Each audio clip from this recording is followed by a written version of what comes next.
사실 우리는 애플 하면은 이 장면 많이 기억합니다. 새로운 제품을 딱 내놓는 그 매력적인 장면, 혁신의 아이콘이기도 하죠. 그런데 이 혁신은 어떻게 일어나는 걸까요? 자, 여러분들이 지금 2000년에 살고 있다고 생각해 보세요. 20년 뒤에 스마트폰을 이렇게 많은 사람들이 쓸 줄 어떻게 알고 스마트폰 기술에 투자를 합니까? 그것을 애플이 했을까요? 아닙니다. 이게 오늘 주제인데요.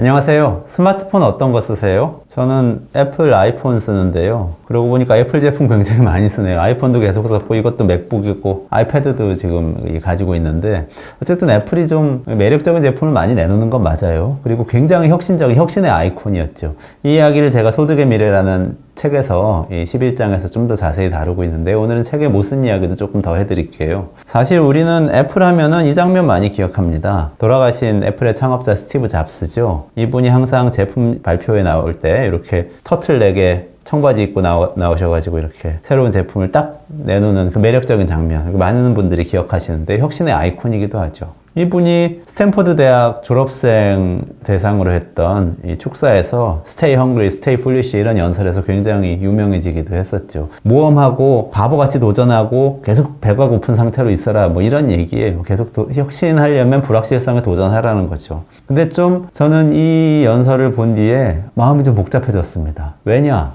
이런 게 있어요. 혁신이란 게 어떻게 일어나냐 하면요. 애플이 이렇게 혁신적인 제품을 내놨지 않습니까? 2007년에 아이폰하고 아이팟 터치를 내놨고 그 다음에 아이패드도 내놨고 계속해서 이 매킨토시, 맥북 이런 새로운 제품들을 내놔서 선풍적인 인기를 일으키고 사실 스마트폰이란 새로운 장르를 열어 제쳤죠. 아이팟은 예전에 카세트 테이프로 음악 듣던 그 워크맨에서 하드 드라이브 방식으로 바꿔서 굉장한 이제 이 음악계에 이 바람을 일으켰고 게다가 아이튠즈라는 유료로 음악 구매하는 사이트 열어가지고 그 스토어에서 음악 구매하도록 만들어서 그 전에 불법으로 유통되던 MP3 시장을 굉장히 많이 정리하고 스트리밍으로 많이 넘어가기도 했죠. 그런데 이 혁신은 어떻게 일어나는 걸까요? 이게 오늘 주제인데요. 사실은 혁신의 출발점은 연구개발입니다. 아주 불확실성이 높은 연구개발에 처음 투자하는 게 굉장히 중요합니다. 자, 여러분들이 지금 2000년에 살고 있다고 생각해 보세요. 20년 뒤에 스마트폰을 이렇게 많은 사람들이 쓸 줄 어떻게 알고 스마트폰 기술에 투자를 합니까? 그렇지만 그때 투자를 해야 되는 것이거든요. 아주 기초적인 기반 기술들은. 그것을 애플이 했을까요? 아닙니다. 미국 정부가 했습니다. 마리아나 마추카토라는 영국 서섹스 대학 교수가 있습니다. 이분이 기업가 형국가 Entrepreneur State라는 책에서 이렇게 분석을 했습니다. 오늘 그 내용을 조금 소개를 해드릴게요. 자, 화면 보시면 아이폰에 장착되어 있는 기술들이 있습니다. 그 기술들이 처음에 아주 불확실성이 높을 때 거기에 누가 돈을 투자했느냐 이걸 분석한 거예요. 여기 보시면은 자, 인터넷 있어야 되잖아요. 스마트폰의 핵심은 인터넷이죠. 이거 고등연구기획국 다르파라고 하는데요. 미국 국방부 돈입니다. 그 돈을 들여서 이 투자해서 만든 게 인터넷이에요. GPS 있어야 지도 서비스 이용할 수 있죠. 미국 국방부와 해군에서 투자한 기술이에요. 터치 스크린, 이거 진짜 핵심적이죠. 멀티 터치 스크린. 사실 스마트폰 하면 이거 아닙니까? 이렇게 해서 쫙 키우고 쫙 줄이고 할 수 있는 게 그 전에 폰하고 가장 확실하게 다르다 이렇게 말할 수 있는 기술이었는데요. 이 터치 스크린 기술은 에너지부하고 국립과학재단하고 중앙정보국 CIA죠. 이런 곳에서 투자한 곳이에요. 사실 이런 기술들이 어떻게 시작되냐면요. 대부분 국방이라든지 의료기술 투자로 시작이 됩니다. 예를 들면 터치 스크린 기술 같은 경우는 전쟁 때문에 많이 연구가 시작됩니다. 생각해보면 이런 거죠. 미국에서 걸프전을 해서 사막에 가서 싸우게 됐단 말이죠. 병사들이 사막에 가서 모래바람이 불어서 잘 안 보이는 상황에서 싸워야 되니까 이런 이 장비들을 착용을 하고 사막에서 걸어다니면서 싸우게 됩니다. 여러분들 화면 기억하실 수도 있어요. 근데 거기 가서 보니까 예전에는 무전기 가지고 그냥 소통을 하면 됐는데 그 정도 가지고는 안 되고 스크린이 있는 기기를 가지고 소통을 해야 되는 상황이 된 거예요. 근데 예전에는 터치하지 않고 버튼으로 했어도 됐는데 모래바람이 많이 부니까 버튼이 있으면 막 모래가 이 안으로 들어가서 기기가 고장날 수 있는 위험이 있는 거예요. 예를 들면 이런 걸 포착하고 터치 스크린으로 완전히 다 조작하는 기계를 만들어야 되겠다 이런 생각을 하면서 초기의 기술에 투자를 하는 것이죠. R&D가 처음에 이런 방식으로 시작됩니다. 애플은 이 멀티 터치 기술을 그럼 어떻게 얻게 됐냐? 국방부가 여러 가지 경로를 거쳐서 중앙정보국, 국방부, 뭐 이런 곳에서 대학의 연구 개발을 시킵니다. 연구자들이 연구했는데 이 연구자들 중에 일부가 나와서 창업을 하게 되는 겁니다. 그때 기술을 사용할 수 있도록 열어주는 것이 사실은 미국 정부의 돈이 혁신 기업으로 들어가게 되는 통로가 된다고 할 수가 있습니다. 애플이 2005년에 핑거웍스라는 당시에 멀티터치 기술에서 가장 앞서 있던 기술을 가지고 있던 기업의 창업자들로부터 이 기술을 사들입니다. 근데 사실 굉장히 싼 값에 사들이게 돼요. 왜냐? 어떻게 해서 싼 값일 수 있냐? 그것은 이미 미국 정부의 지원으로 개발된 기술이기 때문에 그렇습니다. 예컨대 이런 경로를 통해서 혁신적인 기술을 얻게 되는 것이죠.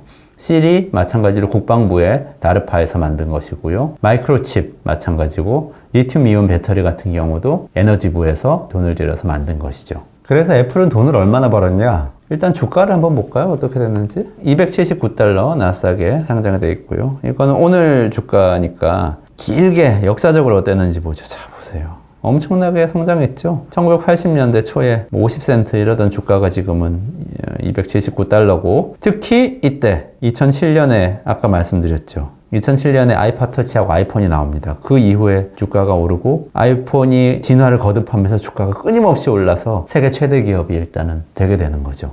돈도 엄청나게 많이 벌었습니다. 애플의 스티브 잡스 창업자가 스탠포드 대학에서 연설한 게 2005년이었거든요. 그 이후에 2018년까지 애플의 순이익을 모두 합치면 얼마일 것 같으세요? 3,863억 달러, 440조 원입니다. 제가 아까 그 구글 사이트 들어가가지고 다 합쳐봤어요. Stay foolish, stay hungry 한 다음에 440조 원을 벌었습니다. 그래서 상상이 가세요? 엄청난 돈을 벌었죠. 그런데 그게 어디서 시작됐냐? 미국 정부의 기술 투자, 연구개발 투자, 굉장히 불확실하고 위험한데 먼저 뛰어든 국가로부터 시작됐다라는 게 오늘 말씀드리고 싶은 겁니다. 애플만 그런 게 아닙니다. 테슬라 전기차 만들었죠. 그 기반 기술은 정부에서 나왔습니다. 나사에서 굉장히 많은 돈을 들여서 연구개발 프로젝트를 하고 그 위에 테슬라가 전기차와 자율주행차를 개발하려고 나선 거죠. 그리고 IT 산업만 그러냐? 그런 거 아닙니다. 바이오 산업도 마찬가지예요. 제약 산업들 보시면은 미국의 국립보건원 NIH에서 어마어마한 돈을 들여서 먼저 굉장히 불확실한 바이오 기술에 대한 투자를 합니다. 그런 다음에 나중에 제약 회사들은 임상시험 단계부터 시작을 하는 거예요. 미국 바이오 산업의 신물질하고 신약 중에서 75%가 사실 국립보건원의 연구실에서 나왔다는 것이 마리아나 마츠카토 교수의 분석입니다. 제가 지난 시간에도 말씀드렸듯이 혁신적인 기업이 탄생하기 위해서는 국가가 초기 단계에서 도와주는 게 언제나 필요합니다. 이렇게 불확실해 보이는 기술이지만 미래에 성장할 수도 있는 기술이니까 미리 투자해 준 다음에 불확실성이 제거되고 성공할 것 같을 때 기업에게 넘겨주는 그런 작업도 해야 되고요. 규제를 정리해 주는 작업도 해야 됩니다. 그런데 문제는 이런 거예요. 그 다음에 꽃을 피우고 열매를 맺었습니다. 그게 전부 다 기업 것이라고 착각하면 안 됩니다. 기업의 주주들이 그걸 다 가져가면 되는 게 아니에요. 그 기업에서 일하는 사람들의 것만도 아닙니다. 사회 전체가 나눠야 되는 거죠. 처음에 불확실한데 국가가 뛰어들 때 그 누구 돈으로 하는 거죠? 국민 전체 돈으로 하는 거죠. 그렇기 때문에 혁신의 과실이 생기면 그것은 국가가 과세를 통해서 반드시 사회 전체와 나눠야 한다. 그런 점을 명심을 해야 하고요. 그렇지만 혁신이 이루어지기 위해서 초기에 도와주는 것은 국가가 또 해야 하는 일이다. 이런 점도 또 생각을 해야 합니다. 오늘은 국가와 기업이 각각 어떤 역할을 해야 혁신이 좀 더 촉진될 수 있는지에 대해서 말씀드렸습니다. 감사합니다.